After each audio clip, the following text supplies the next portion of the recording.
ஹரே கிருஷ்ணா. இன்றைக்கி நம்ம என்ன கதை பார்க்க போகிறோம் அப்படின்னா, படித்ததில் பிடித்ததுன்னு ஒன்று ஸ்டார்ட் பண்ணியிருக்கேன் இல்லையா? அதில் வந்து ஹேமா பாலாஜி எழுதிய சில அபூர்வ பெண்களும் சில அதிர்வுகளும். ரொம்ப நல்லா இருக்குது அந்த புக்கு. கிடச்சிதுன்னா நீங்கள் நிஜமாக வாங்கி பாருங்கள். ரொம்ப சூப்பர்பான கதை. அதில் இன்றைக்கி யார் கதையை பார்க்க போகிறோம் அப்படின்னா, கார்கி அப்படிங்கிறவங்கள பற்றியும். அது எனக்கு நிஜமாக எப்படி ப்ரொனவுன்ஸ் பண்ணுறதுன்னு தெரியல. தமிழில் இருக்கிறதுனால அதை கார்கி சொல்லணுமா இல்லை கார்கி சொல்லணுமான்னு எனக்கு தெரியல. ஆனால் கார்கிங்கிறது கரெக்டு இல்லைன்னு நினைக்கிறேன். கார்கி தான் கரெக்டான ப்ரொனன்சியேஷனாக இருக்கணும். அந்த கார்கியை பற்றியும் அதுக்கப்புறம் சுலபை அப்படிங்கிறவளை பற்றியும் நம்ம பார்க்க போகிறோம். இந்த கார்கி யாருன்னு பார்ப்போம். சுலபை யார் அப்படின்னு கேட்டாங்கன்னா, ஜனகரோட அமைச்சரவையில் அந்த அமைச்சரோட பேர் மித்ரர். அவருக்கு ஒரே ஒரு பொண்ணு. அந்த பொண்ணு பேர் சுலபை. அவள் ரொம்ப அழகுன்னா அழகு. எல்லா அங்கங்களும் வந்து ரொம்ப அழகாக இருக்கும். ரொம்ப அழகானவ அவள். அதுவும் இல்லாமல் தன்னை அழகாக அலங்காரம் பண்ணிக்கிறதுலேருந்து, தான் வந்து நடக்கிறதுலேருந்து, தன்னை அதாவது ஒரு எப்படி நடக்கணுமோ அப்படி அழகாக நடந்து 4 பேர் நம்மளை பார்க்குற மாதிரி ரொம்ப அழகான நடை, ரொம்ப அழகான உடை, ரொம்ப அழகாக தன்னை அழகுபடுத்தி கொள்வதும், எல்லோரும் நம்மளை பார்க்குறாங்களா இல்லையா அப்படிங்கிற மாதிரியும் சதா அழகு நோக்கத்திலே அவள் இருப்பாள். அப்படி இருக்கும்போது ஒரு நாள் அவள் என்ன பண்ணுறா, நதிக்கரைக்கு போகிறா. நதிக்கரைக்கு போகும்போது அவளும் அவள் ஃப்ரெண்ட்ஸும் நல்லா வந்து அதில் நதியில் நீர் குளித்து விளையாடுறாங்க. குளித்து விளையாட்டு வரும்போது அங்கே ஒரு குடிசை இருக்குது. அந்த குடிசையில் பார்த்தாக்கன்னா நல்ல கட்டழகான ஆண்கள் வந்து கிட்டத்தட்ட ஒரு 6-7 பேர் நிற்கிறாங்க. உடனே இவன் என்ன பண்ணுறா, ஏன் இந்த 6 பேர் நிற்கிறாங்க அப்படின்னு சொல்லிட்டு அவங்க எதில் இவங்கெல்லாம் ஒயிலாக நடந்து போகிறாங்க. இந்த பொம்பளைங்க சிரிச்சுட்டே இப்படி போகிறாங்களே, இந்த பொண்ணுங்கள்லாம் இவ்வளோ அழகாக இருக்கே அப்படின்னு அவங்களுக்கு அந்த துளி கூட அந்த அதை அவங்க கவனிக்கவே இல்லை. இவங்கள கவனிக்காமல் இருந்தவொடனே அவளுக்கு சுலபைக்கு என்ன ஆயிடுதுன்னா, நம்ம இவ்வளோ அழகான பேர், இத்தனை பேர் நம்ம போகிறோம், நம்மளெல்லாம் இவங்க பார்க்காம இப்படி இருக்காங்களே, யாருக்காக அவங்க அப்படி வெயிட் பண்ணுறாங்க அப்படின்னு சொல்லிட்டு போனவ திரும்பி வந்து என்ன பண்ணுறான், அங்கே இருக்கிற அந்த வேலைக்காரனை பார்த்து, ஒரு காவற்காரன் இருப்பான் இல்லையா, அவங்ககிட்ட கேட்குறாங்க, இவங்கெல்லாம் யார், இத்தனை இளைஞர்கள் வந்து யாருக்காக வெயிட் பண்ணுறாங்க அப்படின்னு கேட்ட உடனே அந்த இந்த வாயிற்காப்பனை என்ன சொல்கிறாங்கன்னா, அவங்க வந்து வேத அறிவான கார்கிக்காக வெயிட் பண்ணுறாங்க, கார்கி அம்மாவுக்காக அவங்க வெயிட் பண்ணுறாங்க அப்படின்னு சொல்கிறாங்க. உடனே அப்படியா, அப்படியேப்பட்ட அழகு சுடர் வேத சுடர் யார் நம்ம பார்த்தாகணுமே அப்படின்னு சொல்லிட்டு அவன் என்ன பண்ணுறான், அப்படி நின்ன மாதிரி பார்க்குறா. கொஞ்சம் நேரம் கழித்து 2 பேரோட அவள் வரா. 2 பெண்களோடன்னு அந்த கார்கி வந்து வெளியில் வரா. பார்த்தா அவளுக்கு ரொம்ப அதிர்ச்சி ஆகிடுது. எப்படி அப்படின்னு பார்த்தா, அந்த கார்கி எப்படி இருக்காங்கன்னு கேட்டாங்கன்னா, கூன் விழுந்து போய் அழகே இல்லாமல் கருத்த உடலோட, குட்டையான கால்களோட, குட்டையான கைகளோட 2 பேர் பிடிச்ச மாதிரி அந்த கார்கி வரத கார்கியை பார்த்த உடனே இவளுக்கு அப்படியே அதிர்ந்து போய் என்ன பண்ணுறா, பின்வாங்குறான். ஏன் அதிர்ந்து போகிறா அப்படின்னா, நாம் இவ்வளோ அழகாக இருக்கோம், நம்மளை வந்து இந்த பசங்க பார்க்காம இந்த கார்கி வந்த உடனே இந்த 6-7 பேரும் அப்படியே சாஷ்டாங்கமாக விழுந்து நமஸ்காரம் பண்ணிவிட்டு, நீங்கள் எங்களை வந்து சிஷ்யனாக ஏற்றுட்டு உங்கள் அறிவை வந்து எங்களுக்கு பகிர்ந்து அளிக்கணும், எங்களுக்கு கல்வி அறிவு அளிக்கணும் தாயே அப்படின்னு சொல்லி கார்கிக்கிட்ட சாஷ்டாங்கமாக நமஸ்காரம் பண்ணுறாங்க. அவள் என்ன பண்ணுறா, அதை யோசனை பண்ணிக்கிட்டே அப்படியே அதிர்ச்சியாக வீட்டுக்கு போனவ தூங்குறது இல்லை. நாம் வந்து இத்தனை நாள் நம்ம வந்து அழகுக்காக தான் நம்ம வந்து பராமரித்தோம். அழகு அழகு அழகு நம்ம நடந்தால் யார் பார்க்குறாங்க, நின்னா யார் பார்க்குறாங்க அப்படின்னு நம்ம அழகை பற்றி நம்ம ரொம்ப கான்சன்ட்ரேட் பண்ணிட்டோம். சரி, இந்த அழகு யாருக்காக படைக்கப்பட்டது, யார் நம்மளை ட்ரெஸ் பண்ணிக்க சொன்னாங்க, யாருக்காக நம்ம அழகு பண்ணணும், எல்லாம் வேஸ்ட்டு. ஏன்னா மைத்ரேயி அதாவது அந்த கார்கியோட கண்கள் வந்து எப்படி இருந்ததுன்னா, ரொம்ப ஒளி வீசித்தான். எப்படின்னு கேட்டாங்கன்னா, அந்த வேதம் பெற்ற அறிவினால், அதாவது வேதம் நிறைய படித்ததுனால, ரொம்ப படிப்பாளி, ரொம்ப அறிவார்த்தமானவங்க அப்படிங்கிறதுனால அவங்க கண்கள் வந்து ஒரு சுடர் வீசித்தான். அந்த கண்களோட அழகுக்கு முன்னே, அவங்களோட அறிவுக்கு முன்னே நம்ம இந்த அழகே வேஸ்ட்டு, யாருக்காக பராமரிக்கிறோம்னே தெரியாமல் நம்ம இத்தனை நாள் இருந்துட்டோம் அப்படின்னு சொல்லிட்டு என்ன பண்ணுறா, சரி நாமளும் பாடம் கற்றுக்கணும், வேதம் கற்றுக்கணும் அப்படின்னு இவங்களும் முடிவு பண்ணி அப்பா கிட்ட போய் சொல்கிறா. மித்திரர்கிட்ட போய், நான் இந்த மாதிரி குருகுலத்தில் சேரலான்னு இருக்கேன், எனக்கு பாடம் படிக்கணும் அப்படின்னு இவ சொல்கிறா. ஒரு எவ்வளோ சொல்லி பார்க்குறாரு, வேண்டாம்மா நான் உனக்கு இங்கேயே ஆள் ஏற்பாடு பண்ணி நான் சொல்லித்தரேன், அப்படிலாம் சொன்னால் கூட அவள் நம்புறதில்ல. வேண்டாம், நான் தயவு செஞ்சு எனக்கு படிக்கிறதுக்கு அனுமதி கொடுங்கப்பா அப்படின்னோடனே அப்பா வந்து ஒரே ஒரு கண்டிஷன் மட்டும் போடுறாரு. என்ன போடுறாருன்னா, தகுந்த வயது வரும்போது நீ திருமணம் செஞ்சுக்கிறேன்னு எனக்கு வாக்குறுதி கொடுக்கணும் அப்படின்னு சொல்லிட்டு அனுப்புகிறாரு. இவ என்ன பண்ணுறா, கார்கி கிட்ட போகிறா. கார்கி வந்து சரின்னு இவளை சேர்த்துக்கிறதுக்கு முன்னே எனக்கு மறுமுறை வந்து உங்கள் தந்தை வந்து நேராக வந்து எனக்கு ஒப்புதல் சொல்லணும் அப்படின்னு இவ சொல்கிறா. தந்தையும் வந்து என்ன பண்ணுறாரு, இவளை வந்து குருகுலத்தை சேர்த்துக்குங்கன்னு சொல்லிட்டு உரிய வயது வரும்போது நீங்கள் அனுப்பிச்சிட்டிங்கன்னா நான் வந்து அவளுக்கு வந்து திருமணம் செய்கிறேன் அப்படின்னு சொல்கிறாரு. இவ என்ன பண்ணுறா, சுலபை வந்து அந்த கார்கிக்கு அசிஸ்ட் பண்ணி அவளுக்கு வேண்டியதெல்லாம் எடுத்து கொடுத்து எல்லாம் செஞ்சு அவகிட்ட வந்து முழு ஈடுபாட்டோடு வந்து அந்த கல்வியை வந்து அவள் கற்றுக்கிறா. அப்புறம் கார்கி எங்கெல்லாம் வேதம் படித்து அந்த வேதத்தெல்லாம் சொல்ல போனாலோ, யார் கூடலாம் இந்த இந்த அப்போல்லாம் வேத பொருள் வந்து விவாதமாக நடக்கும். அந்த மாதிரி விவாதத்துக்கு போகும்போது கூட இவளும் போகிறா.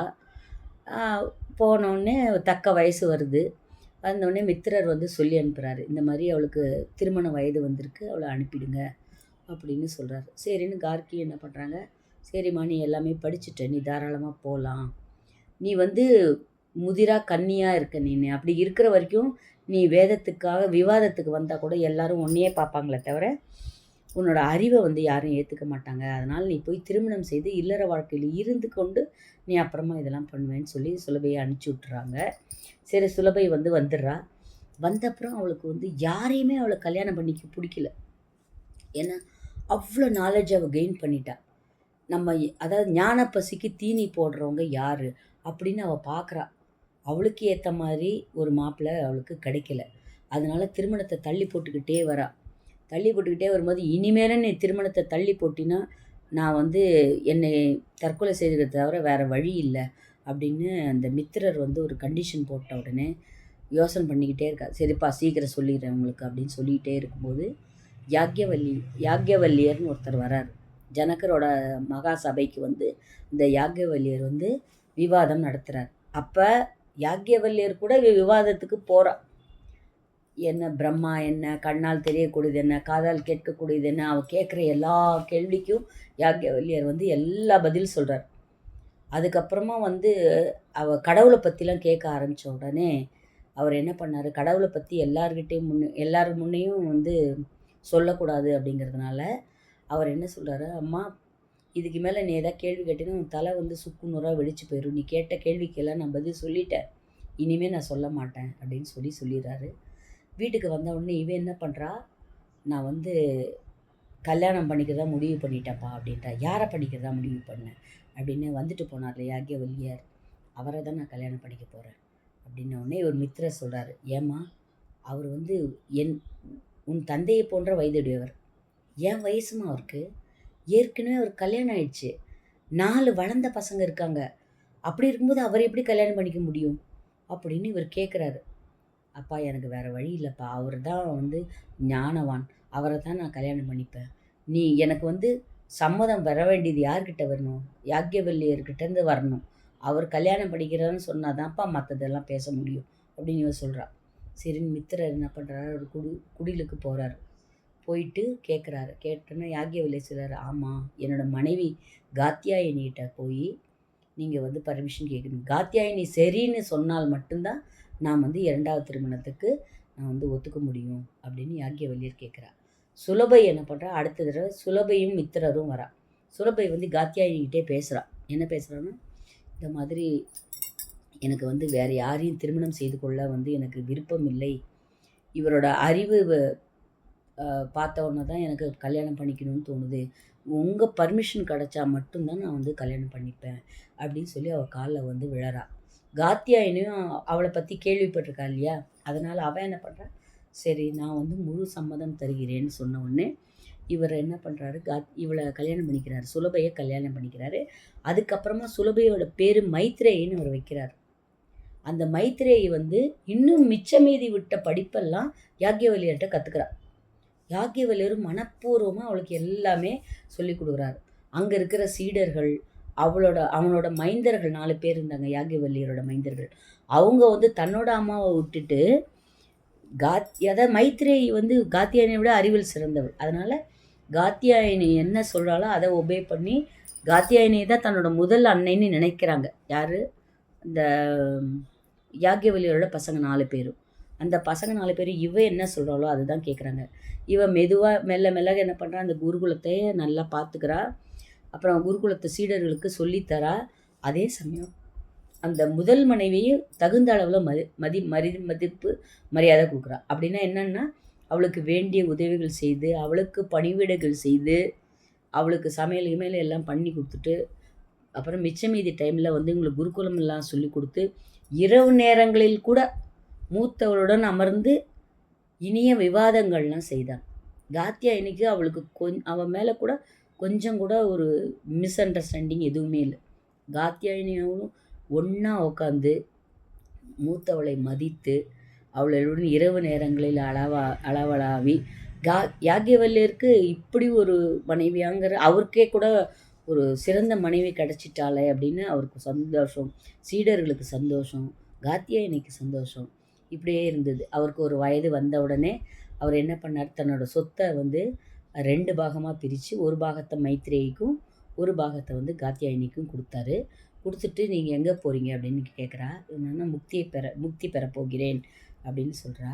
இவ சொல்கிற இந்த சொத்து வந்து அப்போ உங்களோட வராதா அப்படின்னோடனே இவர் சொல்கிறாரு, சொத்து எங்கூட வராதம்மா, முக்திக்கு வந்து சொத்து வந்து உதவி செய்யாது. அப்படின்னா எனக்கு வந்து உதவாததை கொடுத்துட்டு நீங்கள் உதவுறதை எடுத்துன்னு போகிறீங்களா அப்படின்னு அவன் கேட்குறா. ஆமாம், இப்போ உனக்கு என்ன வேணும் அப்படின்றா. எது உதவாதுன்னு நினைக்கிறோம் அதை எனக்கு கொடுத்துட்டு உதவக்கூடியதை நீங்கள் எடுத்துன்னு போகிறீங்களே, இது நியாயமா அப்படின்னு, எது உதவும் எது உதவாதுன்னு எனக்கு சொல்லுங்கள் அப்படின்னு சொன்ன உடனே ஆமாம், நீ சொல்கிறது ரொம்ப கரெக்டு. அப்போ மறுபிறவிக்கு என்ன வேணும் அப்படின்னு இவ கேட்குறா. மறுபிறவிக்கு நம்மளால் 2 தான் எடுத்துன்னு போக முடியும் அப்படின்றாரு. என்னென்னு கேட்குறாரு. ஒன்று வினை பயன், இன்னொன்று மெய்யறிவு. வினை பயன்கிறது நீ செஞ்சாலும் செய்யாட்டியும் அது கண்டிப்பாக உன் கூட உன்னை தொடர்ந்து வந்தே தீரும். ஆனால் மெய்யறிவுங்கிறது நாம் எடுத்துன்னு போகணும், ஆத்மா கூட நம்ம எடுத்துன்னு போகணும். இது 2 மட்டும்தான் நம்ம மறுபிறவியோட தொடர்புடையது அப்படின்னு சொல்லிட்டு, ஆமாம் நான் பண்ணது தப்பு தான், உங்கள் 2 பேருக்கும் நான் வந்து மெய்யறிவு சொல்லணும் அப்படின்னு சொல்லி அவங்க 2 பேரையும் கூப்பிட்றாரு. யாரே? காத்தியாயினியும் மைத்ரேயையும் கூப்பிட்டு அவங்க 2 பேர் காதலையும் ஒன்று சொல்கிறார். என்ன சொல்கிறாருன்னா, அகம் பிரம்மாஸ்மி. இது எதில் எழுதப்பட்டிருக்கு அப்படின்னா பிருகதாரண்ய உபநிடதம்னு பேராம் இதுக்கு பேர். ஏன்னா இவர் குருகுலத்தோட பேர் வந்து பிருகதாரண்ய குருகுலம். அவர் வந்து எழுதிய உபனிஷத்துக்கு பேர் வந்து பிருகதாரண்ய உபநிடதம். அதை வந்து மைத்ரேயி அது சரி அப்படின்னு சொல்லி கொடுத்துட்டு, இனிமேல் நான் வந்து வனவாசம் மேற்கொள்ளலாமா, சன்னியாசம் மேற்கொள்ளலாமான்னு அவர் கேட்டுட்டு பர்மிஷன் கேட்டுட்டு இவங்களுக்கு சொல்லிட்டு போகிறார்.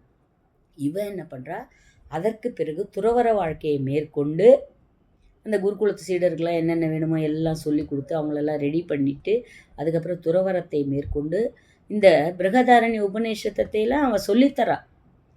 பின்னாளில் அவளை வந்து என்ன சொல்கிறாங்க அப்படின்னா மைத்ரேயி என்று அழைக்கப்பட்டாள். அவள் பிரம்மத்தை போதித்ததனால் அகம் பிரம்மாஸ்மின்னு சொன்னார் இல்லையா, அப்போ பிரம்மான்னா என்ன, பிரம்மம்னா என்ன அப்படின்னு போதிச்சதுனால அவள் பேர் பிரம்மவாதினி, வேதாந்தினி அப்படின்னு சொல்கிறாங்க.